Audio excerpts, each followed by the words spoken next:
día, testigos de todo el mundo permanecen atentos al cielo. En distintas regiones del planeta se registran fenómenos ovni que aún no reciben explicación. Pero una serie de casos llama más la atención y la ciencia parece llegar a su límite cuando los testigos son pilotos, controladores aéreos, astrónomos y astronautas. ¿Son sus historias la prueba final de que hemos sido visitados? ¿Por qué muchos de los involucrados en estos incidentes temen contar sus experiencias? En León, México, 15 objetos voladores no identificados entorpecieron las maniobras del Aeropuerto Internacional de León en Guanajuato. ¿Qué fueron estos objetos? ¿Qué dijeron los expertos? En Foz de Iguazú, Brasil, el vuelo del capitán Meireles se aproximaba a pista para aterrizar cuando un ovni fue detectado en la pantalla de los radares del aeropuerto. Varios vuelos observaron lo mismo desde sus posiciones. ¿Qué era el extraño objeto que vieron los expertos? En Colombia, Bogotá, un piloto denuncia a la torre de control que se quedó ciego a causa de una extraña luz. Los testigos afirmaron que vieron un ovni acompañando al avión. 35 años después, una periodista va en busca de toda la verdad. ¿Qué ocurrió realmente detrás de este insólito episodio?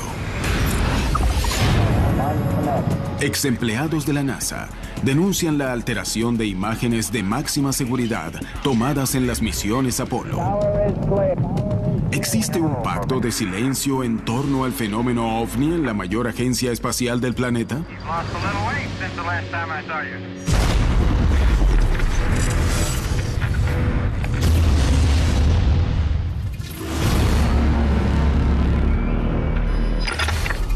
Hoy presentamos OVNIs y testigos de élite.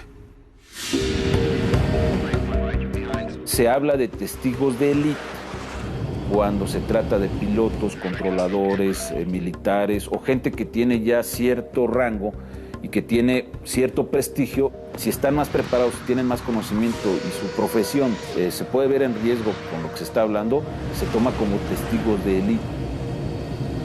Los pilotos son excelentes testigos en lo que respecta al fenómeno ovni, porque siempre están viendo objetos en los cielos, así que tienen una mejor percepción de cosas como las medidas de un objeto, su velocidad y la distancia a la que se encuentra. Además de eso, se trata de profesionales que cuentan con equipos e instrumentos, tienen radares, sensores, tienen la capacidad de determinar la velocidad, el tamaño, la ruta, que es un tipo de información muy valiosa en la ufología. Los testigos de élite poseen un conocimiento excepcional sobre el fenómeno ovni y su punto de vista es fundamental para comprenderlo mejor. Sin embargo, sus testimonios casi nunca salen a la luz. ¿Por qué existe este silencio? Pero también hay un problema para los pilotos, particularmente para pilotos de aerolíneas comerciales. A las aerolíneas no les gusta que los pilotos comiencen a discutir sobre ovnis porque temen que el público piense que ellos están dementes. Muchos reciben órdenes de no hablar y algunos no suelen hablar porque es un mundo de mucha burocracia y podrían meterse en problemas si son muy francos al respecto. Cuando un piloto sale a decir que ha visto algo es porque la situación lo ha superado y necesita transmitirlo. Los testimonios del personal de aviación podrían develar el misterio que se oculta detrás del fenómeno ovni. Uno de los casos más impactantes de la historia mundial de la aviación ocurrió en México. Allí, una gran cantidad de testigos expertos no lograron explicar qué ocurría sobre los cielos de León en Guanajuato. Pilotos, controladores y auxiliares de pista se vieron sobrepasados y el tema llegó a la prensa con consecuencias inesperadas. Emiliano Torres, controlador aéreo, y José Vega, bombero aeroportuario, fueron dos de los testigos privilegiados de este episodio que terminó en un confuso incidente con las autoridades. Y yo fui a trabajar a un turno de control de tráfico aéreo y estando en mi turno, llegaron las 10 de la mañana aproximadamente, un día despejado, hermoso. Yo iniciaba mi turno de guardia en la estación de bomberos del Aeropuerto Internacional de la Ciudad de Morelia. Aproximadamente hasta las 10:15 de la mañana, un avión de la aerolínea Internacionales pide la autorización para salir de plataforma e irse a la pista de despegue. Se le autoriza a la aeronave que efectúe la maniobra. Y empieza a carretear, empieza a salir, a rodar el avión hacia la cabecera 05. En su puesto, José seguía atento a la comunicación de la radio y estaba por convertirse en un testigo privilegiado de un hecho realmente extraño. En un momento le comunica el piloto al controlador que si tiene conocimiento de tráfico aéreo en la zona de exclusión aérea. En ese momento estaba ordenando mis planes de vuelo. Me dice: Torre, estoy viendo de frente unos objetos esféricos. Unos objetos en su dirección de despegue, por lo cual él no podía hacer dicha maniobra ante el riesgo de tener algún incidente, y que si le podía confirmar, por favor, esta situación. 126, esperando ILS 10 mexicana, autorizado ILS pista 10. Por la izquierda el 140, tanto localizador. Recibida la información que le mandaba el piloto, el controlador aéreo comenzó a buscar una explicación a lo que ocurría, sin saber que esa explicación nunca llegaría y que el evento más extraño que viviría en toda su carrera acababa de desatarse. Hablo al taxi aéreo y les pregunto que si había algún detalle de algunos vuelos locales por ahí, de aeromodelismo, cualquier cosa. Me contestaron negativo. Tráfico India, Kilo India. Emiliano no lograba ver las extrañas esferas y tampoco encontraba una explicación.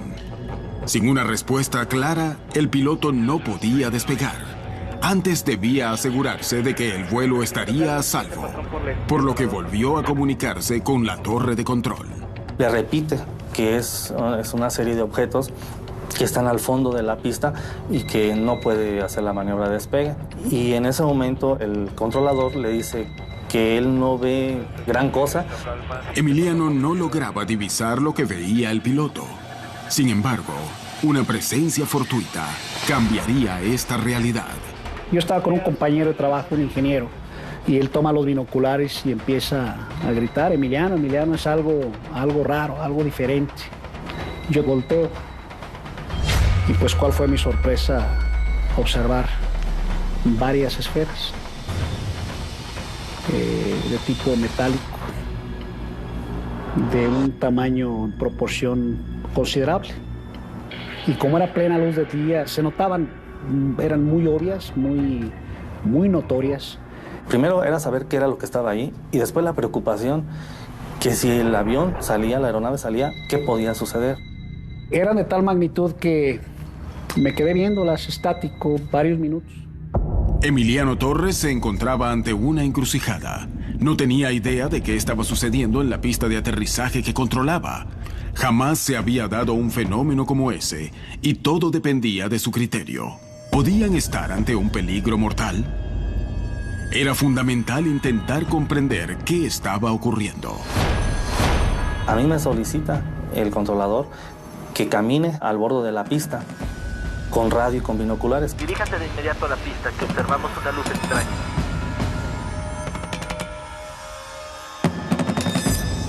Atravieso toda la plataforma, llego al borde de la pista. A simple vista se veían algunos objetos metálicos. Desde la cabecera de la pista, José Vega tenía una vista privilegiada. Pero, ¿estaba en peligro?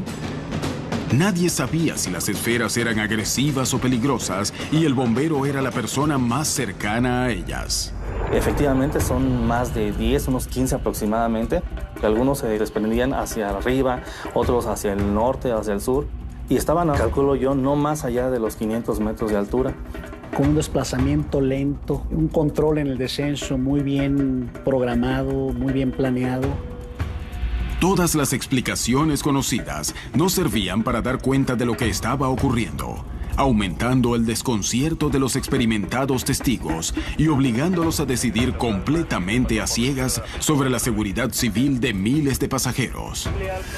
Lo que nosotros hicimos fue ya una conversación un poquito fuera de todo protocolo establecido, tratando de preguntarnos y respondiéndonos qué era lo que veíamos ahí. Y el piloto sigue también viendo, dice, es que esto no es normal, dice, es algo diferente. Le digo, sí, efectivamente es diferente. Ya fuera de todo protocolo, él me preguntaba más con confianza que tratara de investigar qué era lo que sucedía, qué era lo que yo veía. Dependiendo prácticamente de lo que yo viera, era de tomar la decisión si la aeronave se quedaba o se iba. José se acercó más a los objetos. Parecía no tener en cuenta que estaba exponiéndose a un peligro. Te da un poco de miedo el saber cómo van a reaccionar estas cosas y si iban a hacerse hacia la aeronave, si no se iban a ir o qué era lo que iban a hacer. Mientras más tiempo pasaba, más se agravaba la situación en el transitado aeropuerto. De momento pensé en la seguridad de mis pasajeros y de los pilotos. Mi angustia crecía porque los objetos cada vez hacían el efecto de irse acercando, poco a poco se iban acercando. Llegó un punto en que eran prácticamente visibles a simple vista, ya no se necesitaban los binoculares. Emiliano estaba cada vez más alarmado. Todo lo que sabía sobre seguridad aérea estaba siendo desafiado por la presencia de los ovnis. ¿Qué ocurriría si un avión buscaba aterrizar? Emiliano se vio obligado a tomar una medida drástica.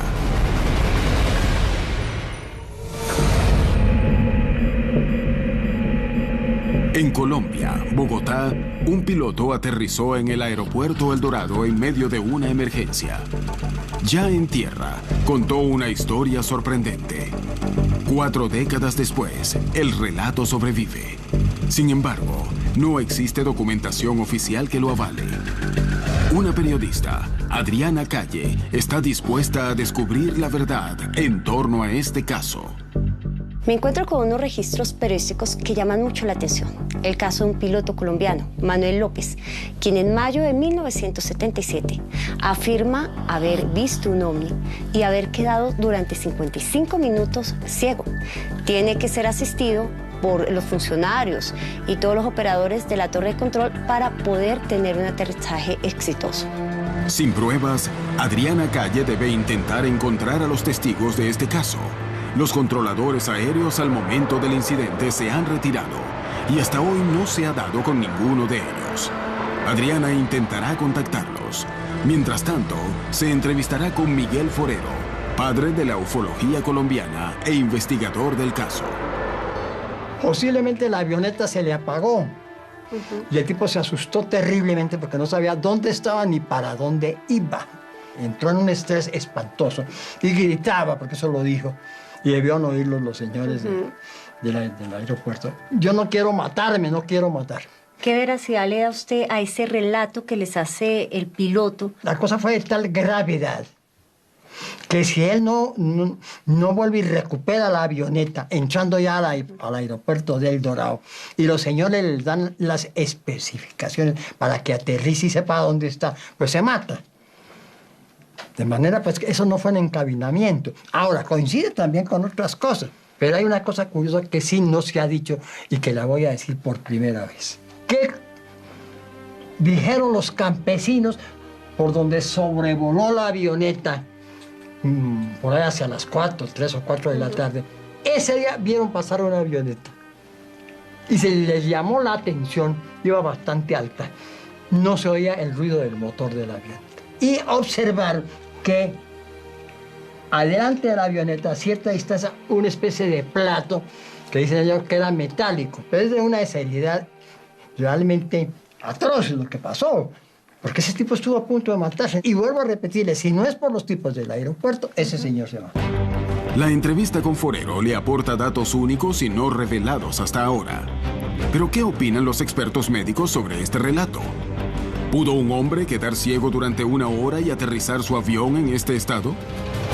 ¿Existe modo de probar si el caso fue verdad? ¿Podrá contactar a los testigos directos del hecho? Adriana Calle va detrás de todas sus respuestas. Los testigos privilegiados podrían ser quienes confirmen si somos visitados o no por inteligencias extraterrestres. ¿Existen muchos casos protagonizados por este tipo de personas? En León, México, un aeropuerto ve interrumpida su rutina por la presencia de unas extrañas luces que vuelan en la cabecera de la pista.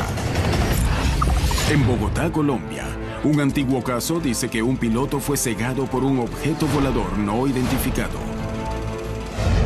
La periodista Adriana Calle intentará corroborar si el caso realmente ocurrió.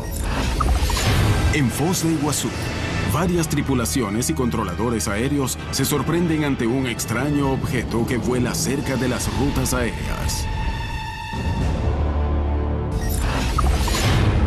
El 20 de octubre de 2002, en el aeropuerto de León, en México, una serie de objetos extraños fueron vistos desde aviones y desde la torre de control. La experiencia fue tan extrema que puso en riesgo las operaciones aeronáuticas. Seguimos viéndolas. Pasaron 5, 8 minutos, no recuerdo exactamente, pero fue un lapso de tiempo considerable. Y de repente, en el movimiento descendente de estas esferas, empezaron a dispersarse, pero ya de una manera horizontal. Y empiezan a irse al principio despacio y ya los otros se fueron de una manera errática, muy rápido. Y ahí fue donde, wow. En cuestión de segundos ya no estaban. Yo pensaba que estaba viendo visiones porque lo que yo estaba viendo ya no estaba ahí en cuadro. Después de que dejaron de ver las esferas, Emiliano se comunicó con el Centro de Radares en México para dar aviso de lo ocurrido con la esperanza de encontrar una explicación. Sin embargo, se encontró que estaba ocurriendo algo mucho más grande que lo que acababa de vivir. Yo aviso al Centro México que si no hay alguna actividad en sus radares, un compañero, colega, dice: Emiliano, estamos teniendo un evento muy especial. Tenemos actividad de este tipo sobre Aguascalientes, sobre León, y parece que hay algo por ahí. La confirmación de que otras torres de control aéreo veían lo mismo fortalecían el incidente. Pero desde Guanajuato ya no era visible, así que Emiliano tomó una decisión. Queda el espacio aéreo prácticamente seguro, libre de obstáculos, de objetos, y expido la autorización de despegue al piloto de Aerolíneas Internacionales 888. Cuando la aeronave despega, el piloto dice que los objetos van con dirección hacia Uruapan, que tal y como en la misma condición que los veía acá en tierra, él los está viendo ya en aire. Y ya en vuelo, antes de despedirnos, dice el piloto: oye, pues qué evento tan increíble hemos tenido los dos. Digo: así es, capitán. La magnitud de lo sucedido y la cantidad de testigos involucrados hizo que los hechos se difundieran rápidamente en los medios de comunicación. Pero esta repercusión reveló una trama de misterio y encubrimientos. De alguna otra manera, no directamente, pero sí nos dieron a entender las autoridades de lo que es operaciones, de que no se hablara de este caso, de que no se mencionara, que se olvidara el tema. Sentí un insulto, pero de momento también me di cuenta de la ignorancia de las personas en este caso. Y hice caso omiso, y en su momento hice algunas declaraciones. Y a los 4 meses yo salgo del aeropuerto, sin ninguna justificación laboral. Simple y sencillamente se acabó tu contrato y te vas. ¿Las autoridades callaron lo que sabían? ¿O buscaron no difundir hechos para los que no poseen explicaciones? Es difícil poder decir si era un ovni, si no era un ovni. La sensación siempre fue de desconcierto, miedo en un momento dado ante lo desconocido, definitivamente. Yo era muy escéptico para este tipo de cosas, pero nunca en lo personal había tenido un avistamiento tan importante de este tipo. Pues es algo que está ahí. No sabemos realmente lo que es, pero sí fue algo considerable. Más allá de la orden de silencio, el incidente fue tan grande que los testigos no pudieron quedarse callados. Al día de hoy, no se explica qué fueron esas luces. En todo el continente, cientos de historias que involucran ovnis se relacionan con la aviación, despertando la preocupación de los organismos oficiales que dedican tiempo y fondos a investigar los hechos.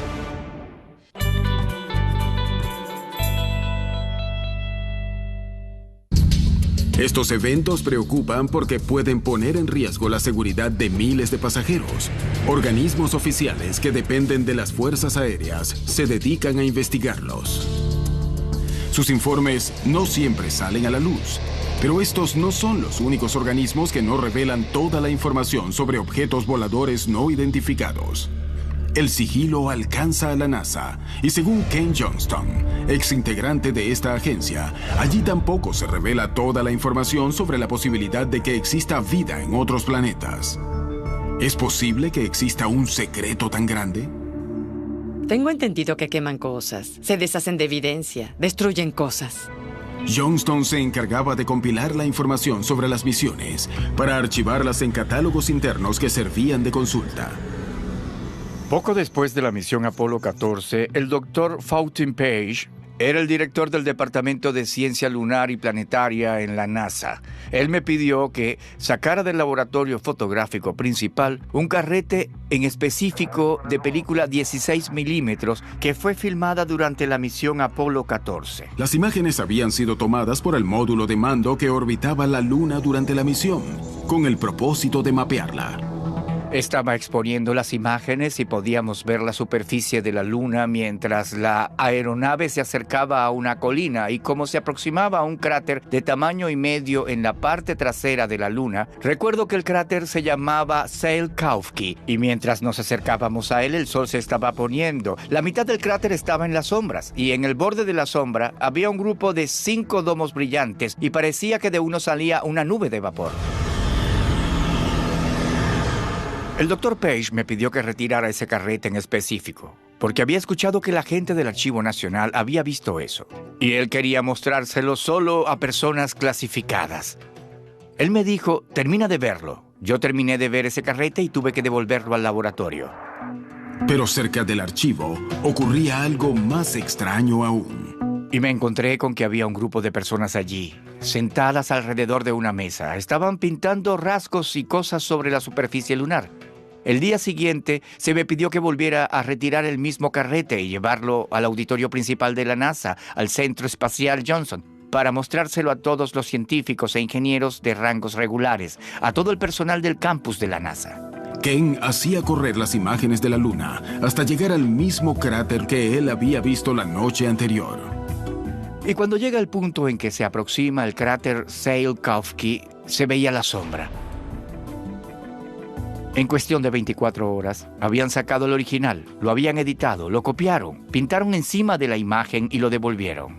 Hicieron un carrete duplicado y eso fue lo que yo mostré. Esa tarde, de vuelta al laboratorio de recepción lunar, me encontré con el Dr. Page. Le pregunté, ¿qué pasó con las luces y los domos que vimos en la parte oculta de la Luna? Él me miró y me guiñó el ojo y me dijo, allí no había nada.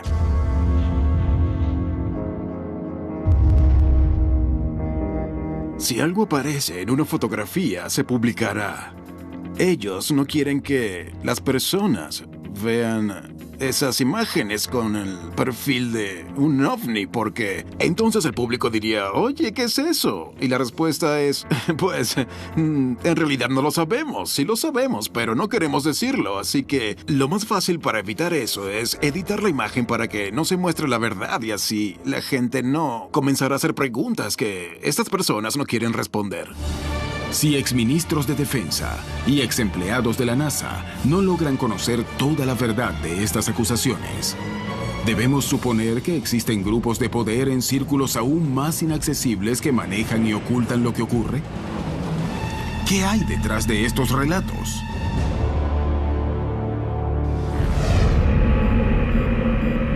En 1977, el piloto Manuel López quedó ciego al observar una luz que estaba cerca de su aeronave. La periodista Adriana Calle buscará determinar si existe alguna explicación médica sobre el relato. El presidente de la Sociedad Colombiana de Oftalmología, Dr. Juan Manuel Sánchez, analizará el caso. Doctor Sánchez, ¿cómo podemos explicar ese efecto del piloto López sobre la ceguera? Quedar 55 minutos sin ver nada. Pues el tiempo es muy prolongado, ¿no? Existen espectros de luz en los que las personas pueden quedar cegados, digámoslo, durante unos escasos minutos, o muy pocos minutos, pero no 55 minutos. Para que un rayo de luz determinado le genere un daño permanente, tiene que ser un espectro de luz especial y la persona no estaría 55 minutos, estaría permanentemente ciega. Y las empresas que tienen afiliados a los pilotos hacen esos exámenes periódicos para declarar una aptitud para que ellos puedan abordar estas aeronaves. Claro. Los pilotos deben someterse a unos exámenes visuales específicos con una periodicidad determinada de acuerdo a la aeronáutica civil. ¿Ha conocido usted algún registro o evento similar al caso del piloto López? No conozco casos parecidos a este. Pueden ser eventos de tipo vascular en el cerebro, eso podría explicarlo, o que la persona hubiera tenido algún trastorno psicosomático que hubieran llevado a la disminución de la visión. Eso también podría explicar la situación. Los estudios periodísticos que se realizan a los pilotos no deberían haber detectado alguna anomalía en la salud de Manuel López.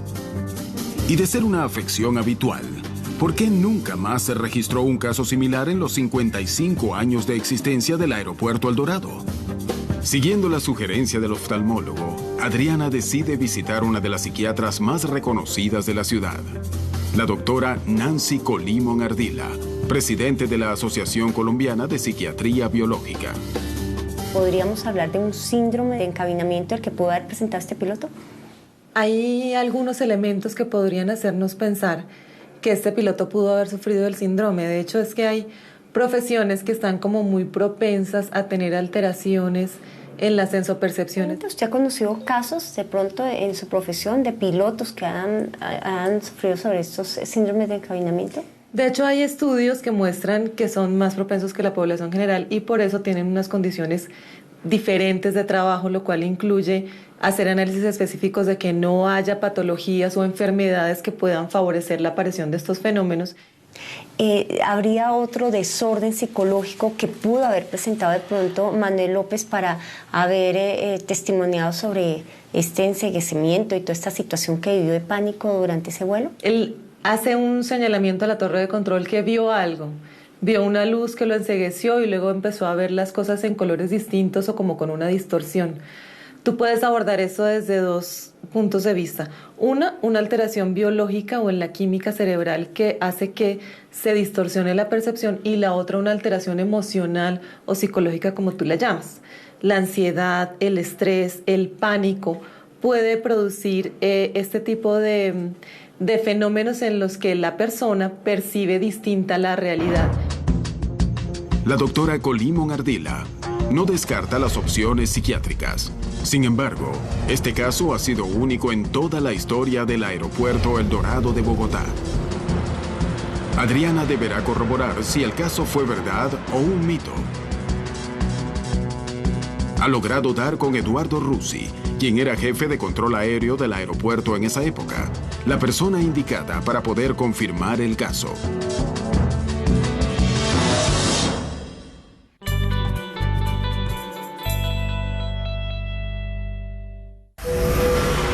Los testigos de élite son la clave para probar o descartar la existencia de vida extraterrestre en la Tierra. En Brasil, en Foz de Iguazú, una tripulación completa se ve ante una de las sorpresas más grandes de su vida. Un objeto no identificado vuela junto a su nave. En 1977, una denuncia y una nota periodística sorprendieron a Colombia. Un piloto había quedado ciego al ver una luz brillante que se posaba frente a él. La periodista Adriana Calle ha decidido investigar el caso e intentar explicar qué fue lo que pasó. Tras una investigación intensa, Adriana ha dado con Eduardo Russi, el jefe de control aéreo de la torre del Aeropuerto El Dorado en ese momento. Él podrá confirmar si el caso fue real y qué fue lo que ocurrió. Y me ha llamado mucho la atención sobre lo que ocurrió ese día, porque usted era el jefe de la torre de control del Aeropuerto El Dorado y de Guaymaral. Sí, ¿Qué pasó ese día, señor Russi? Pues se estableció que este muchacho, que estaba volando al noreste del aeropuerto de Guaymaral, de un momento a otro dijo que se había quedado ciego. De inmediato se dio aviso a Guaymaral en donde 4 pilotos salieron a buscarlo, lo encontraron y entonces lo guiaron hacia el aeropuerto El Dorado, dándole instrucciones exactas de qué era lo que debía hacer, porque se le pusieron al lado y lado del avión. Se le pusieron al lado y lado bastante cerca, diciéndole, por ejemplo, baja el plano izquierdo, baja el plano derecho, levanta la nariz, ponga potencia, en fin, diciéndole íntegro todo lo que habían, porque venían volando en una escuadrilla, es decir, en una formación muy cerrada, para guiarlo hasta el momento en que finalmente logró establecerse en la final de la pista, o sea, en la trayectoria del eje de la pista, para un feliz aterrizaje. Es más, hay una versión, él dice que es que el avión puso ruedas sobre algo metálico. Esa versión, es decir, fue originada en el caos de comunicaciones que se creó inicialmente. Ahora, ¿de dónde salió ese dato? Exactamente no lo sé, pero que llegó a oídos de la Torre del Dorado, que sí, que él había puesto ruedas, o sea, había aterrizado sobre un objeto metálico que estaba volando ahí, y que a raíz de eso él pues había quedado ciego. Es la única vez en la historia del aeropuerto El Dorado que se ha presentado eso. El controlador ha aportado valiosos detalles. La versión de un objeto volador no identificado acompañando al vuelo. El hecho de que el piloto estuvo casi una hora volando sin visión o con visión reducida. Y muy especialmente que en los más de 55 años de historia del aeropuerto El Dorado, jamás hubo un caso similar. El caso del piloto ciego ocurrió hace muchos años, y si bien muchos de los archivos se han perdido para siempre, Adriana Calle pudo probar que esta historia ocurrió realmente. Historias como las de Manuel López prueban que los cielos de América Latina esconden avistamientos de fenómenos para los que no poseemos explicación. Muchas veces, estos incidentes son tan anómalos que aún los testigos más entrenados se quedan sin respuesta ante lo que están viendo. Un hecho ocurrido en Brasil permite, como ningún otro, conocer más en profundidad lo que se oculta detrás de estos relatos.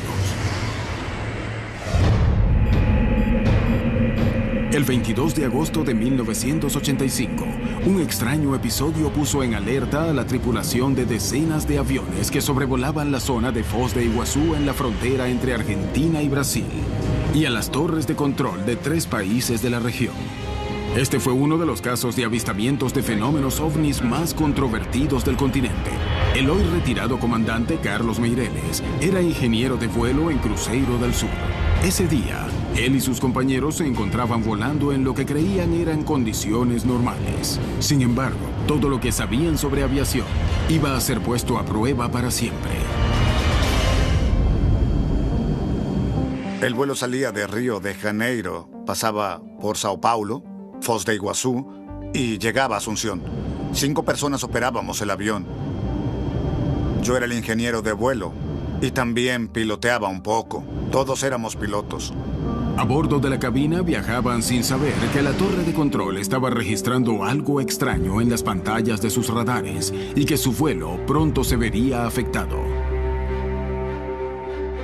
Cuando llegamos y nos aproximamos a Foz de Iguazú, la torre de control nos preguntó si podíamos ver un objeto volador no identificado verticalmente sobre el campo de aviación. Nadie suponía que estaban a punto de presenciar un fenómeno que no podían clasificar, pese a su vasta experiencia y conocimientos. Meireles sospechaba que algo más podía estar ocurriendo. La paz del vuelo estaba a punto de romperse en el momento más crucial, durante las maniobras de aterrizaje. Cuando ya estaba listo para aterrizar, miré hacia arriba y vi el objeto allí. Era un objeto volador no identificado. El objeto era algo tan extraño que él no lograba identificarlo como una aeronave conocida. Era de color plateado opaco. Tenía forma de balón de fútbol americano. Y parecía tener algo de color naranja en el centro. O era como una cinta anaranjada. Decíamos que era una falda. Ninguno de los 5 oficiales del vuelo se ponía de acuerdo sobre lo que estaban observando. Algunos creían que era un globo, hasta que el ovni realizó un nuevo movimiento, aumentando el desconcierto. Se desplazaba muy rápido, entonces el operador de la torre nos dijo, ¡subió! Se fue a una mayor altura.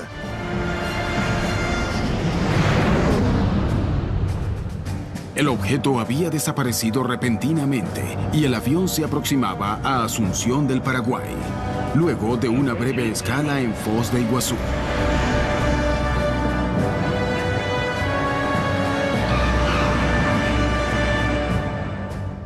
Nosotros no olvidamos el objeto. Permanecimos casi 2 horas en Asunción hablando y nos dijeron que ese objeto había pasado por allí. Supimos que también lo habían avistado en la ciudad de Resistencia. Yo tomé unos binoculares, pero no lo vi porque los binoculares reducen mucho el campo de visión. Así que no pude verlo. En Asunción les confirmaron que torres de control ubicadas en Argentina, Paraguay y Brasil habían registrado la presencia de un extraño objeto en su espacio aéreo. El incidente se hacía cada vez más grande, aunque no se sabía de qué se trataba realmente. El avión de Meireles despegaba desde Asunción rumbo a Foz y la torre de control les avisaba que el ovni estaba lejos, aunque se acercaba cada vez más. Entonces subimos más alto que la altitud normal. Subimos a 37,000 pies.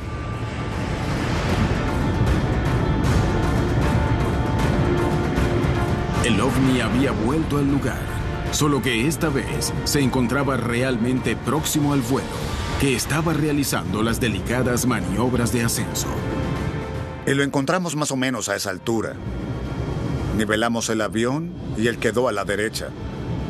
Ya yo no estaba piloteando el avión. Me agaché y observé el parabrisas para comparar su velocidad. Parecía estar acompañando al avión, porque se mantuvo a la misma distancia por varios minutos, entre el límite del parabrisas y el espacio. Mantenía la misma distancia. Nosotros alcanzamos velocidad de crucero y el objeto iba parejo. Y, en mi opinión personal, la nave estaba acompañando al avión.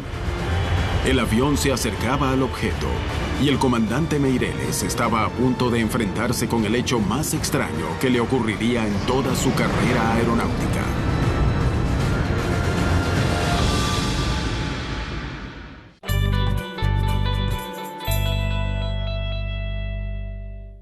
El 22 de agosto de 1985, un extraño episodio puso en alerta a la tripulación de decenas de aviones que sobrevolaban la zona de Foz de Iguazú, en la frontera entre Argentina y Brasil, y a las torres de control de 3 países de la región. Entonces, cuando pareció estar volando a la misma velocidad que el avión, me convencí de que no era un globo aerostático, que se trataba de un objeto, porque estaba volando a una velocidad más o menos de 850 kilómetros por hora. El objeto volaba cada vez más rápido acompañando al avión. Ni la torre de control ni la tripulación sabían qué hacer. Incluso pensé, pero no puede ser, está acompañando al avión. Volamos por unos 15 o 20 minutos y el objeto estaba un poco más adelante del avión y luego comenzó a quedar atrás y atrás. Parece que fue disminuyendo la velocidad. Muy lentamente perdimos el contacto. Después de la desaparición del objeto, más allá de las pruebas, la tripulación tomó una decisión buscando protegerse. Todos quedamos en silencio porque incluso el propio comandante pensaba, o creo yo, que intentaba convencerse de que el objeto no era más que un globo aerostático. Pero el personal de Transbrasil, una empresa que ya no existe, dijo que intentaba aproximarse y parecía que el objeto hacía movimientos evasivos. Yo daba clases de teoría aerodinámica y navegación aérea. Y sobre la aerodinámica se basan los 3 principios de vuelo. Cuando un objeto parece no obedecer a ninguno de los 3 principios, no es tecnología nuestra. En todo el mundo, las historias de ovnis vistos por tripulación de la aeronáutica civil y militar se repiten. Historias asombrosas en las que los testigos más expertos y calificados se quedan sin palabras ni explicaciones. ¿Estamos ante la prueba más ferviente de que existe vida en otros planetas? ¿O existe una serie de fenómenos para los que la ciencia aún no logra dar explicaciones? Sin lugar a dudas, las historias de los testigos de élite ponen a prueba muchas explicaciones científicas. Fenómenos que son vistos desde cielo y tierra por personas con experiencia y valiéndose de instrumental específico. Pero, ¿qué nos dicen estas historias sobre el fenómeno ovni? ¿Son la clave para revelar la existencia de vida inteligente fuera del planeta Tierra? Para mí hay pruebas contundentes de la presencia ovni, y estas serían la detección en radar. Estos ecos no identificados y que tienen velocidades que no puede alcanzar ninguno de nuestros aviones, hacer virajes intempestivos en radios muy reducidos, aumentar velocidad, desacelerar, volar en reversa. Si en nuestro planeta hay personas capacitadas para definir estos fenómenos, son ciertamente aquellas que gracias a un medio aeronáutico han podido observarlos más de cerca. Pese a toda la calificación técnica que poseen los pilotos para evaluar estos objetos, muchos creen que la explicación más sencilla sería que se trata de pruebas de armas que aún están en su etapa de desarrollo. Algunos avistamientos de ovnis son causados por malas identificaciones de proyectos secretos de los gobiernos. ¿Qué lleva a los pilotos a confirmar de que esta es una tecnología fuera de lo conocido? El factor principal es lo que ellos describen como una maniobra imposible. Los pilotos que han sido testigos del fenómeno, desde la década del 50, ya 60 y 70, ya están relatando lo mismo. Son maniobras que no pueden ser consideradas por ninguna tecnología actual. En cualquier punto, la tecnología de la aviación probablemente se encuentre 10 o 15 años más avanzada de lo que el público conoce. Pero cuando vemos algunos casos clásicos, 10 años después, cuando los diarios se anuncian las tecnologías, los testigos no dicen, «Oh, eso fue lo que vi». Esa experimentación siempre tiene un tiempo límite hasta que se sepa. Lo que se suele encontrar es a testigos que dicen, esta tecnología no es solo 10 o 15 años más avanzada, es cientos de años más avanzada. Los relatos de estos pilotos son exactamente los mismos a los relatos de la década del 40 y 50. Esta preocupación ha sido revelada por el informe Cometa. Este es el informe sobre el tema OVNI que creó el Ministerio de Defensa de Francia y que salió a la luz en 1995. Allí dice claramente, el encubrimiento por parte del Pentágono va a continuar. Hay un tiempo de duración de que un arma puede ser secreta hasta un límite. Después eso es conocido por los demás. Los casos aeronáuticos ofrecen eso, una mejor oportunidad de entender mejor ese fenómeno y ver incluso que las capacidades tecnológicas de los ovnis están por encima de lo que suponemos. Las historias que involucran a testigos de élite constituyen uno de los más grandes misterios alrededor del fenómeno ovni. ¿Cómo interpretar estos relatos? ¿Son la prueba final de que hemos sido visitados por otras civilizaciones? ¿Podrá el hombre algún día darle respuesta a este misterio? ¿Qué pasa en los cielos de Latinoamérica? ¿Qué otras historias esconde el continente?